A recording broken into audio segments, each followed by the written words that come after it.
அவங்க வீட்டுல பெரிய முருகனுடைய படம் ஆண்டி கோலத்துல பெரிய முருகன் படம்.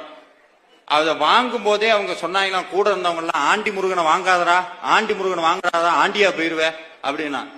அவர் ஒரு வார்த்தை சொன்னார் சார், எனக்கு அப்படியே சுருக்குன்றுச்சு. நான் என்ன முருக பக்தன், நீதான்டா உண்மையான முருக பக்தன், காலிலேயே விழுகணும்னு தோணுச்சு. அவர் சொன்னாரா, முருகனுக்காக நான் ஆண்டியா போனோம்னா நான் தாராளமா ஆண்டியா போறேன், எனக்கு தேவையில்லை.